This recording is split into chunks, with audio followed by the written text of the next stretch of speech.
السلام عليكم. اخباركم ايه؟ بالنسبه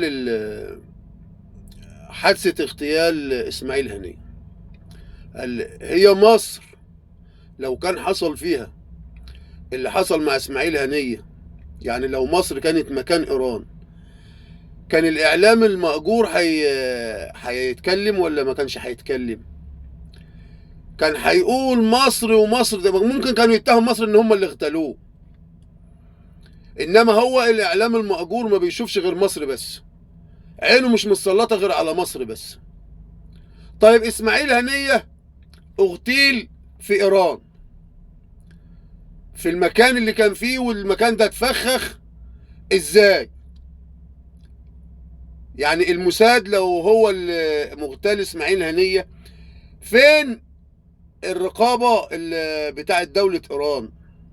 يعني لما المكان اللي هو المؤتمر او مكان السكن بتاعه يتفخخ وتحصل حادثة الاغتيال، وايران تقول هنعمل وهنخلي وهنرد والحكاية والرواية ومفيش اي حاجة حاصلة الاول يعني، واسماعيل هنية يغتيل في ايران ويروح يدفن في قطر. طب ايه وداه من قطر لايران؟ ايه ودى اسماعيل هنية من قطر لايران؟ رايح يموت؟ طيب ماشي. بالنسبة للاعلام، فين بقى الكلام؟ مش سامعين صوت عن ايران وعن الاعلام المأجور ما بشوفش غير مصر بس. يعني مساوئ مصر اللي هو من وجهة نظره مساوئ بيكشفها للعالم على اساس ان مصر يعني ايه، دولة فيها اهمال في كل شيء، انما ايران دولة متقدمة.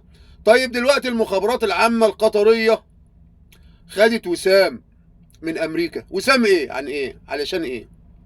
ايه اللي عملته المخابرات العامة القطرية عشان تاخد عليه الوسام من امريكا؟ يا جماعة الليلة طبخة وبتتسبك. يعني امريكا، اسرائيل، ايران، قطر. انما دلوقتي وقطر، قناة الجزيرة القطرية بتدعو المصريين باستمرار ان هم يقفوا وينهضوا ويقولوا واحنا هنعمله واحنا هنخلوا، ويعملوا مظاهرات وعايزينهم ينزلوا للمظاهرات. طيب دلوقتي احنا ما شفناش في قطر واحد طلع عمل مظاهرة قدام قاعدة من القواعد الامريكية. يعني هي قطر معانا ولا علينا، ولا مع اسرائيل ولا ضد اسرائيل، ولا مع امريكا ولا ضد امريكا؟ عشان تعرفوا يا مصريين، الليلة على الخطة كلها على دمار مصر والشعب المصري. يبقى احنا مصريين نكون واعيين وفاهمين.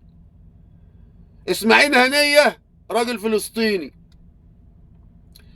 هو يعني من حركة حماس، وقائد من قادة حركة حماس، قادة سياسيين.